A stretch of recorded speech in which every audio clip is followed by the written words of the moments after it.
Before we jump into the video, Rusty wanted me to let you guys know that he embedded a scavenger hunt and the prize is a little rider bag for dogs. Actually, Rusty, this is a sling bag for people from RiderBag. So yeah, in order to win this RiderBag sling bag, all you have to do is spot the 4 pictures of Rusty that'll flash throughout the video. They'll only be on the screen for a few frames, so you'll have to have some sharp eyes to catch them. But the first person to catch all 4 and DM me screenshots on Instagram wins the RiderBag. Make sure to like and subscribe and follow us and RiderBag on TikTok and Instagram as well. This is the Talaria XXX, and this is also the Talaria XXX. In today's showdown, we're going to compare both versions of this popular electric bike.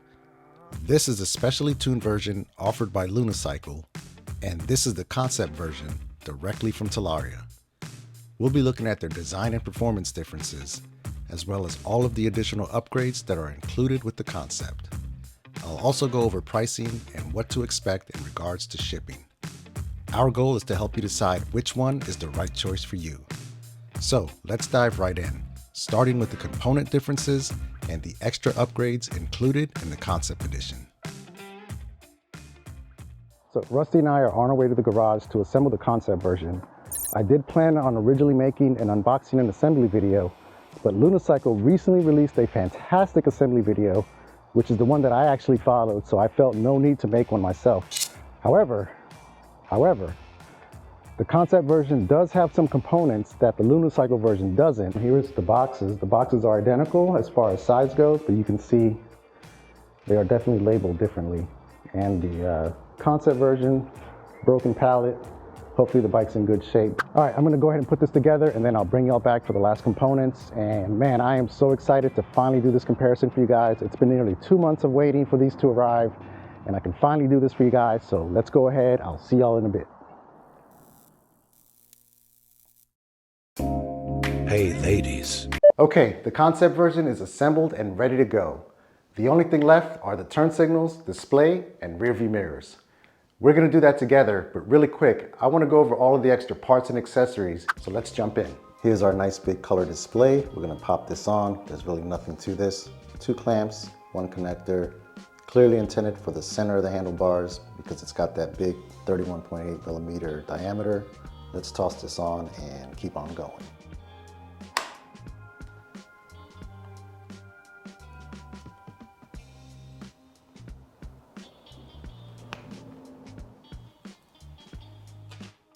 Okay, and next are the rear view mirrors that I mentioned earlier. These aren't cheap e-bike mirrors. They're motorcycle or scooter mirrors. They're pretty sturdy. The attachment points for the mirrors are built into the brake levers. They even include these replacement caps in case you want to go without the mirrors and don't want this anchor point just sticking out. This is the hardware for the front blinkers. There's also a Talaria XXX substitute license plate bracket. These 2 reflectors go on the top of the forks on the sides. This is the M8 bolt for the rear shock. The concept version actually comes with a quick release for those folks that want to swap their battery or pull it out at the end of the day. So it's cool that that's included and they give you both options. The LunaCycle version has this one on it. The concept version has the quick release on it. They also include some nice wire ties. I already used one. Then you get your standard toolkit. Well, maybe not standard because this actually has really nice hex keys. As you can see, it's the kind with the rounded tip so you can kind of go in at an angle and still get some bite on the fastener. Believe it or not, this is actually included as well. It's a 110 volt to 220 volt transformer. and it's intended to be used in conjunction with the charger because the charger has an international plug. I'm not exactly sure what the exact steps are. Do you plug the charger into the transformer, then the transformer into the wall? I don't know the steps. If anybody watching this knows the steps, please leave a comment down below and let me know how to use this setup.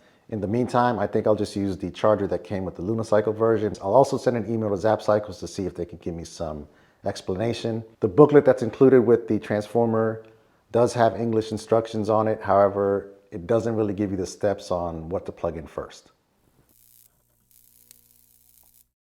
All right, moving on to the front turn signals. As you can see, they're already connected. There's nothing to run. Everything's already wired for us.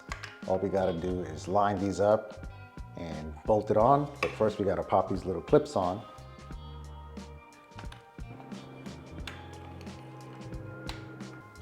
You may have noticed these scuffs here. These are from when the bike fell over, when I took the cover off of the box, because unfortunately the pallet broke during shipping and the block holding the fork also broke. So when I took the top off, the bike literally just tipped over, and that seems to be what took the brunt of it. So sucks, but not really Talaria's fault. That was more on the shipper. So hopefully if you get one of these, you don't have that issue.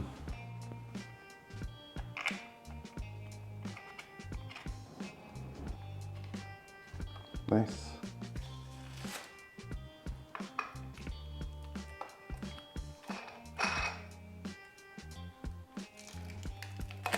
We've got the mirrors installed, and I think they are way too big, like comically tall. And I get it for like big hands or wearing gloves, like that clearance is helpful, but I prefer to have something smaller right here. So I'm gonna stick my little spy mirrors down here on the underside, and we're gonna roll with that. Moving on to the rear turn signals, again, there's nothing to do here other than to pop this in here and tighten it from the other side. The wiring is already done. Everything is ran through the bike. All you gotta do is pop this in. As you can see, there's flat sides at the base of this stud, and those line up with the flat sides here, and then that's gonna help make sure that your turn signals are aligned evenly on both sides, just like that. Here's the back side of the turn signal. As you can see, the wiring is going through the nut. So like I said, all you gotta do is pop it in and tighten this right here, and you're good to go. I just wanted to highlight the housing that contains the turn signals and the license plate bracket. This is aluminum. I also thought I would have to install this as an assembly process, but it already came installed. That part's great. There's even a light for the license plate. Some people may not like this, but I think it looks great, and it adds the turn signals, which is super crucial, especially if you're looking to register and insure your Talaria X3. This would be the one to get. Here's a close-up of the 3.5-inch color display. There's 3 buttons on the side. The top 2 toggle between your regen levels. Right now, regen is off, and then I can start going up all the way to 4. The bottom button, double-clicking does nothing. However, pressing and holding does bring up the menu. It is in Chinese, so I need to figure out how to change this to English and miles per hour. I'm gonna use Google Translate on my phone to try to figure out what this menu says, and hopefully we can change this to English. And then from there, we can change anything else we want.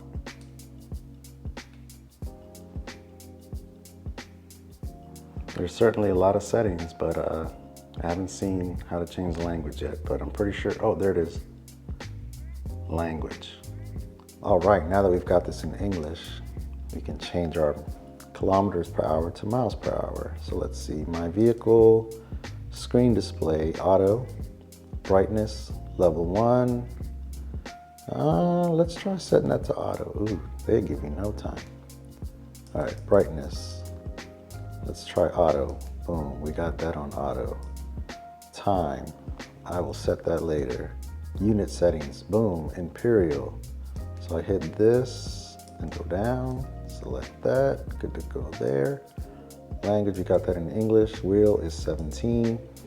Gear ratio, I'm not touching that. Motor match, I'm not touching that. I believe that's for when you replace your motor. Before we head outside and jump into the speed test, let's take a closer look at the component differences, and I'll also show you what you need if you want to convert your LunaX to the street kit found on the concept.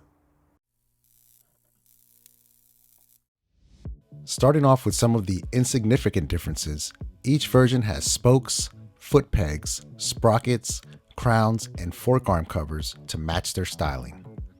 Both bikes are equipped with Talaria brakes, although the calipers and brake levers are different.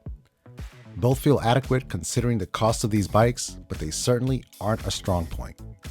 Moving on to the shoes. Each sports CST street tires, however, the LunaX is equipped with a wider set. Both have excellent grip on any hard surface, but the nod goes to the LunaX for the added stability. The saddles seem to use the same foam, although the fabric varies quite a bit. The LunaX has a more premium look and feel, and the embroidered logo adds a luxurious touch. However, it creases easily and often requires smoothing by hand long after riding. Alternately, the concept uses a much thicker, tighter fabric that doesn't bunch up or crease. It feels more durable and less likely to snag. However, it doesn't have the classy look or feel of its counterpart. Both are equipped with Talaria suspension, front and back. Your experience may vary, as they also ship with D&M and fast-ace alternatives as well. I'm sure most riders would prefer the large, center-mounted, color display. The Luna display does leave room for more accessories, so that is worth considering. The on-screen blinkers are helpful when you forget to turn them off, like I do half the time. The display also switches from day to night modes, allowing you to see the screen clearly at all times. Possibly the most mentionable perk of the Concept Edition is the inclusion of country of origin certificates, which makes registering these much easier than the Luna offering.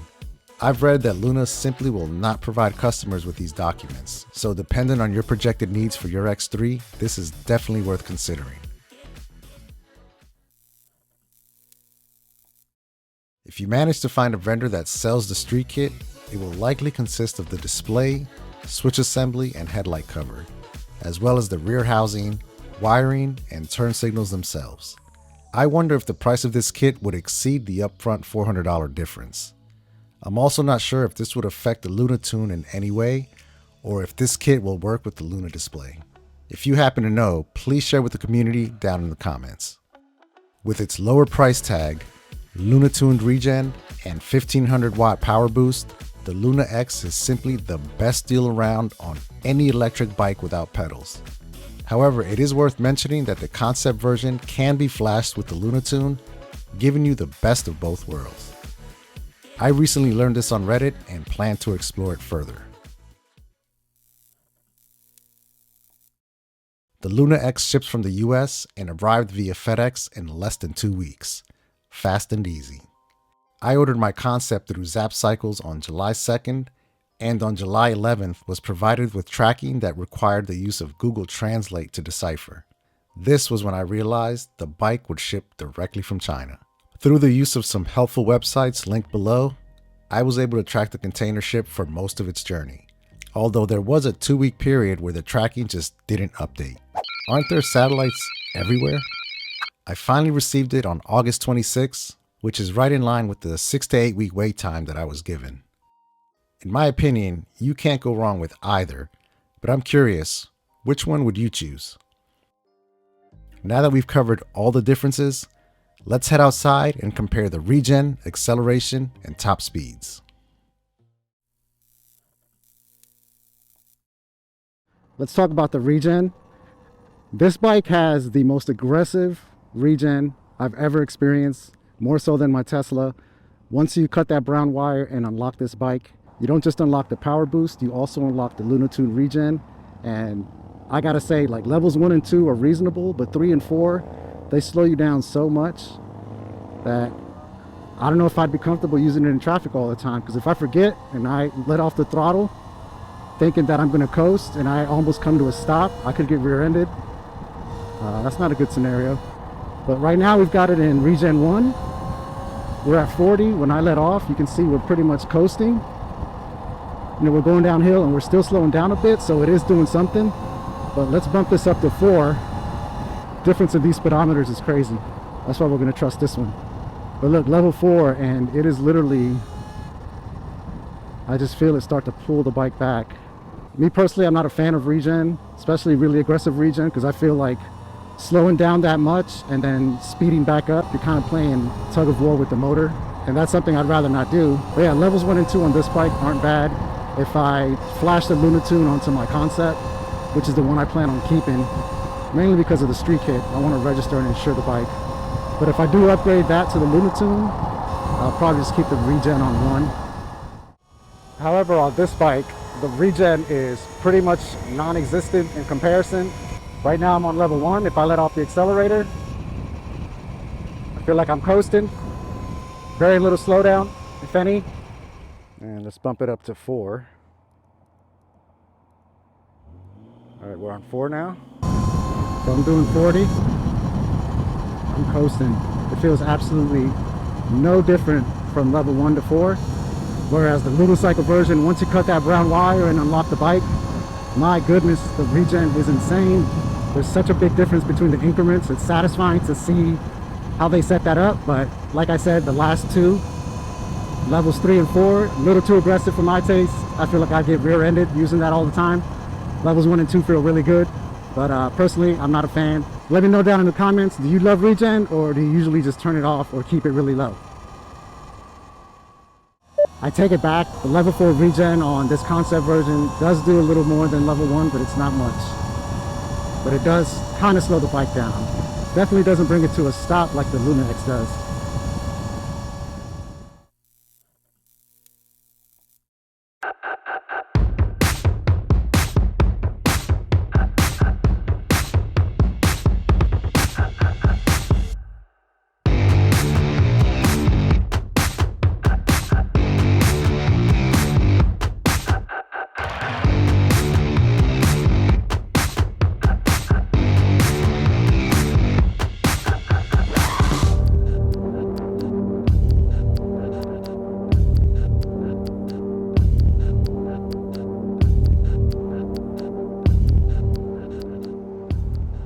All right, so let's do our acceleration test. We got a nice flat road here, 50 mile per hour top speed. We're gonna do 3 separate runs to 45 miles per hour, and then we'll establish an average for each bike. Currently, this bike is at 92% because I had to find a flat road. There was none near my place.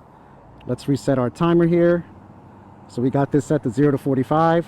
It's nice that this is actually a flat road because there's not that many like that here. But there's a lot of traffic.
So we should be coming up on the top speed now.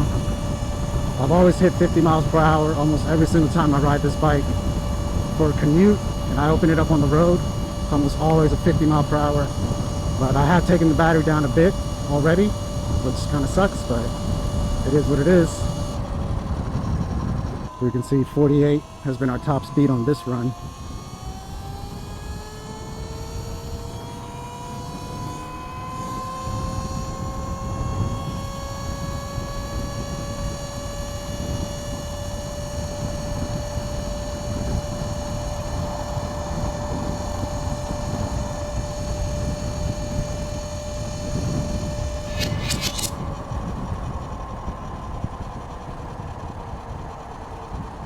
%, now, but I haven't really noticed that being a difference or a factor in the top speed on this bike. And you guys will see shortly the Luna reaches its top speed so much faster, but the top speeds are pretty much the same. However, I would give the edge to the Luna just a bit. That 1500 watt difference just makes a big difference. It launches that bike so much faster.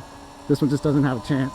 But do keep in mind, you can flash the LunaTune onto this version and have best of both worlds, but it would require some research. I would suggest checking Reddit first as a great source for some reliable info and links. This thing always hits 50, but it's never gone above that, so that's interesting.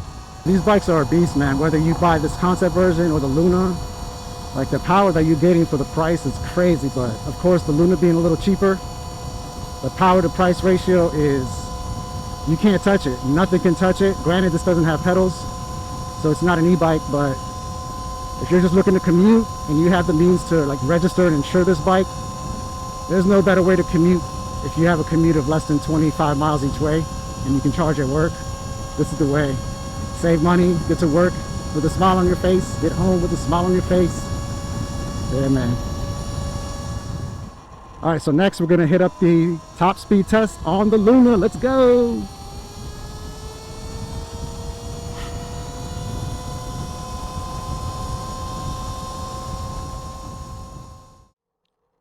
The difference in power delivery on the LunaX is insane.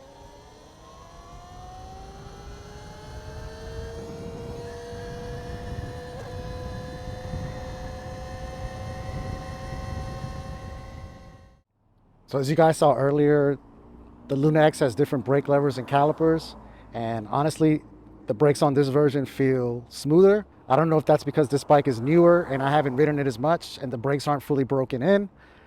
I mean, this bike has 13 miles on it, so it's literally like being broken in as I ride it. But I'll probably end up upgrading to Magura brakes at some point if I ever upgrade my concept to the LunaTune, or I may just wait for Powerful Lithium to finish their R&D on a XXX. And once they're selling kits, then I may upgrade to 72 volts. And then the fun really begins.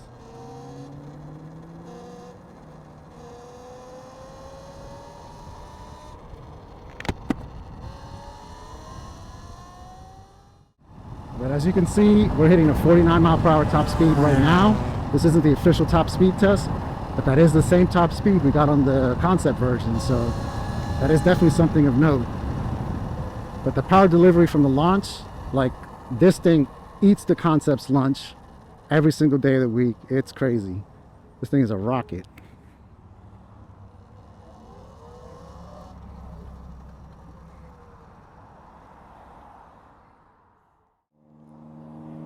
All right, guys, acceleration test time. We've got the speedometer app set to 0 to 45. Once we get some space here, we're gonna do our first run.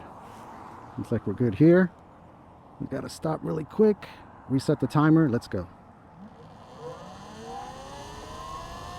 Oh my gosh, the difference is night and day off the launch.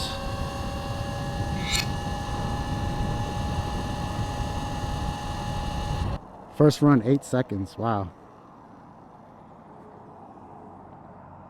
What's the battery on this thing? 92%. All right, acceleration test 2. We're open here. 1, 2, 3.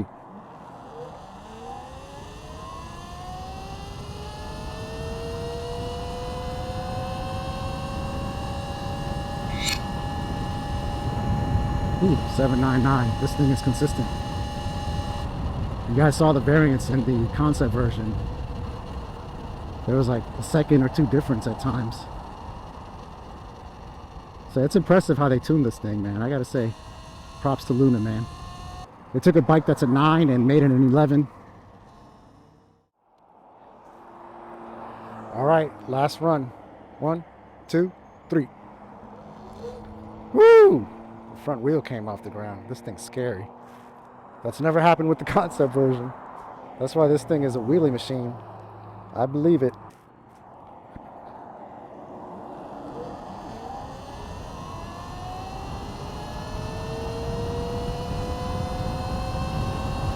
Going into the wind now. Still 799. This thing is impressive, man. This thing accelerates like a car. This thing accelerates like a Camry. The concept accelerates like a Corolla. But they got the same top speed. I mean, right now, the concept I feel like would have been at 48, 49. This thing's saying 47 here, 52 on the left. So let's move this back to the regular speedometer. There we go. Well, we've hit 49. All right, let's see if we can hit more than 49.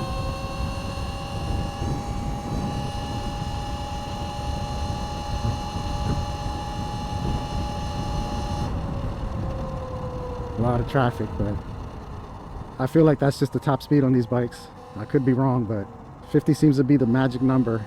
Although we haven't seen 50 today, but we can call 49 50. All right, let's go. Top speed run, let's do it. This is it. We're gonna hit 52, I feel it.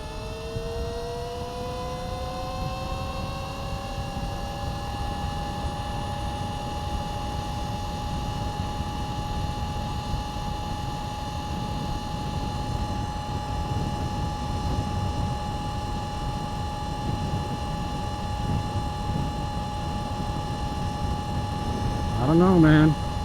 It's like opposite ends of the spectrum. Concept seems to hit a higher top speed by a hair, but this thing accelerates it by a mullet. Let's just say 50 for each bike, because that's been my average every other time I've ridden these. But yeah, I can peg the Concept and it just launches nice and smooth, but this thing, if I peg it, it's taking off on me. The front wheel lifts up so easily. Kind of slow acceleration, but it was still accelerating up the entire hill. So definitely kudos to this bike, man. The fact that you can get this for $3,500 shipped, that's insane. That is just a steal. You could have easily charged 500 more, 1,000 more. Wrapping up our comparison on the LunaX and the Concept version. Let me know down in the comments which one you would go with after seeing this video. Would you go with the brutal acceleration and wheelie monster off the brake? Or would you spend the time and a little bit of extra money to wait for the Concept version, flash the Luna tune to it, and have best of both worlds? So $400 difference, definitely well worth the money in my opinion. The time and money I would have to spend into putting a proper turn signal kit is almost that, in addition to the bigger screen and the steering lock. Definitely worth it in my opinion, but what do you guys think? LunaX, ZapX, or Concept? I'm sticking with the Concept version. I love this bike here, and if you guys are wondering about my netting here, I can stick a sandwich in here or a hat or a sweater, so it's kind of like my storage, quote-unquote storage on this bike. But also on this bike, because it's so stealthy and it's matte black, it's literally painted like a stealth bomber. This thing is also like a safety beacon. It makes me more visible. Let me know what you guys would do if you had both of these. Which one would you keep? And as always, I really appreciate you guys checking in the video. Do all the smashing necessary below to be notified of our next video. And as always, hang loose, ride safe, be nice to each other. Peace.